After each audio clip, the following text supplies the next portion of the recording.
Dostlar, bugün sizlerge 15 sotuk жерди сунуштайм.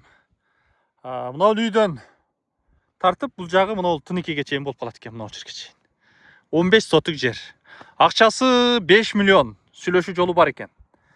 Биз азыр Мамакеевди барыңыздар билесиздер. Мамакеев эс алуу борбору мына жер. Мына жерде.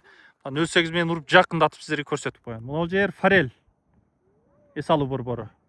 Форель, Рахаттын үстү. Бұл жағы шаар Ош. Оштон келе жатқанда Мамакеев деген стрелка турат. Солға кірсеңіз Мамакеев эс алуу борборуна кирип кетесиз. Түп-түз келесиз. Бодурташ деген магазин бар. Жеңишбек Токторбаев жолду асфальт кылып, мындай кылып алып чыгып койгон, мына жерге чейин. Анан көчөлөр башталат. 1-2, 3, 14-чү көчөгө келесиз. Оңго бурулуп келесиз. Солго эмес. Бешкошкон эл. Бул жерде Алай, Чоң Алай, Өзгөн, Каракулжан, Окат, Кадамжай бүт аралаш. Бешкошкон. Бул жерде Горная Поляна деп коет. Эдельвейс. Документ ушундай болуш керек. Ушул жер. Акчасы 5 миллион деп айттым, сүйлөшөсүздөр.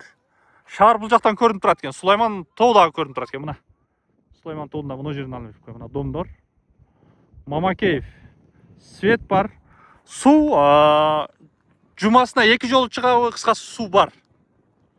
Суу кампа мына кампа. Так, мына жерден алып көрсөтүп коёюн.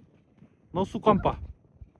Турбалар түшүп турат, көрдүңүздөр, Кой, уй, жылкы, тоок багам деген агыныңыздар коркпой келесиздер. Аласыз 15 сотук бир